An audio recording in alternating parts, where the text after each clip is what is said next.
Po, mendoj që janë pjekur të gjitha rrethanat edhe kushtet që edhe ka dhe një vetëdijsim dhe më të lartë Partisë Demokratike që t'i trajtoj gjërat pak më ndryshe.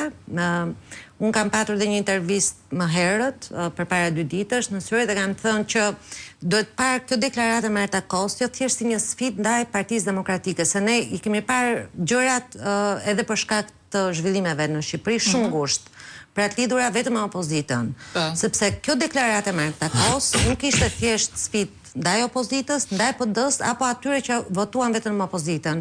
Ishte sfidë drejt për drejt e vetë institucioneve të Bashkimit Evropian, duke nisur me Parlamentin Evropian, i cili dërgoi një mision me vëzhgues në Shqipëri, të cilin e kryesonte Michael Gahler.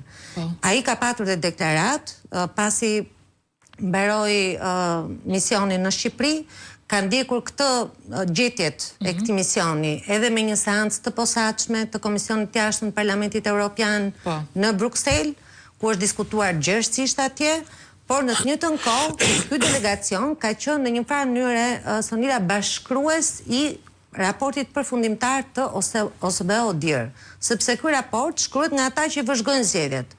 Dhe Parlamenti Evropian është bashkëautor i këtij raporti.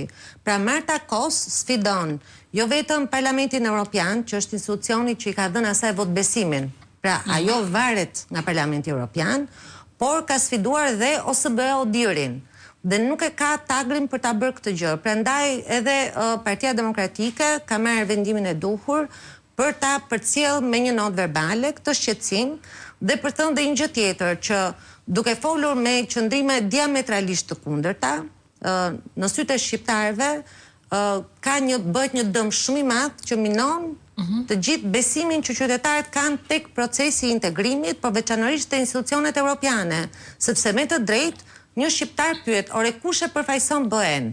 E përfaqëson Marta Kosti? Këshilli i Evropës? Me atë deklarat, e përfaqëson Parlamenti Evropian me misionin që solli këtu dhe vëzhgoi zgjedhjet, me deklaratën që ai bëri që tha në Shqipëri duhet kemi shumë kujdes, sepse jo vetëm që ishte një fushëllojë pa barabartë, pra nuk ishte një terren të barabartë për garusit.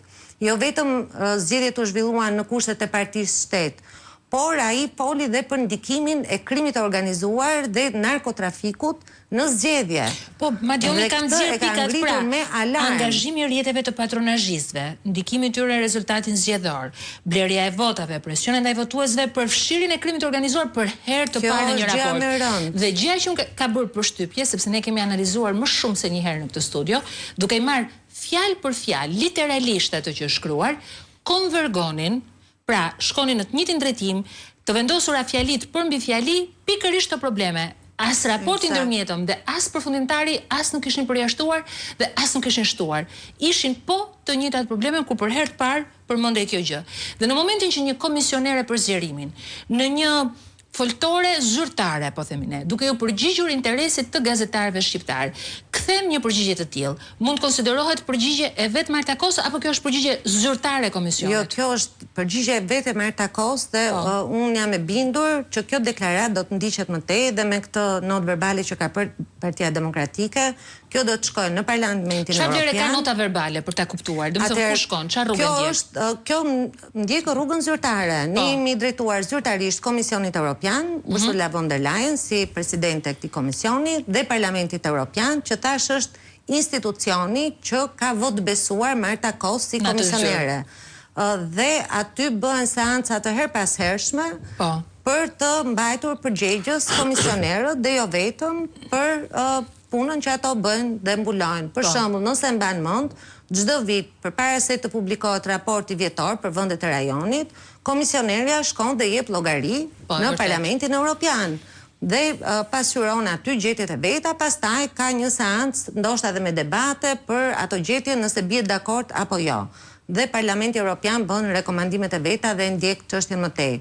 Mirë po thash, ne kemi arritur në pikën që këto lloj deklaratash bën një dëm shumë të madh dhe i bëjnë dëm vetë Bashkimit Evropian dhe procesit të antarësimit. E para, e dyta, në sjelljen e komisioneres Kosti ka një ndryshim shumë të madh në deklaratat që ajo ka bërë për Edi Ramën ose në ndihmë të Edi Ramës dhe legjitimimit të pushtetit të tij dhe në ndihmë të Aleksandar Vučić dhe legjitimimit të pushtetit të tij, ndryshe nga sa ka bërë me të gjitha vendet e tjera të rajonit.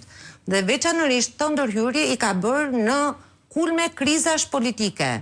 Deklarata të gjashme Martakosi ka bërë në Serbi, në kulmin e krizës politike në Serbi kur plasën protestat. Dhe pati një reagim shumë të fortë.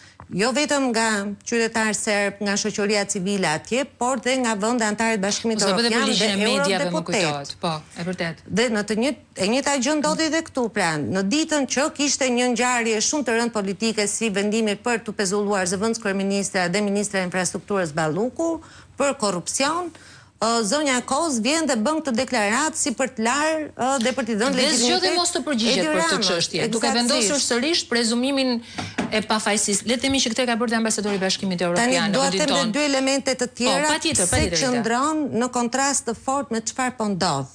Dhe prandaj duhet ndjekur me shumë seriozitet deri në fund kjo deklaratë e Martakos. Përpara disa ditësh u mbajt samiti në Brazil i CDI-s.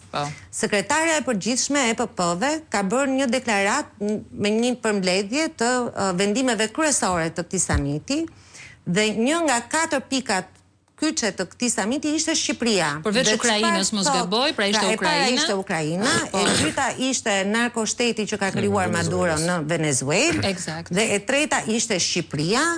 Pra me një pesh specifike të njëjtë në çështjet e ngritura. Për çfarë flitej për Shqipërinë? Aty thuashte që vetë sekretare e përgjithshme thoshte që ne do të kërkojmë që Shqipërisë t'i kushtëzohet procesi antarësimit në BE, për shkak se ka marrë tatpjetën demokracia atje, për shkak të narkotrafikut në Shqipëri, për shkak të lidhjeve të krimit organizuar me qeverinë dhe një sër elementësh tjerë që do të pasqyrojnë edhe në një rezolutë të veçantë. Pra, flet me një gjuhë tjetër, nuk flet për zgjedhjet lira dhe të ndershme, apo për një demokraci funksionale. Përkundazi, thot kret kundërtën.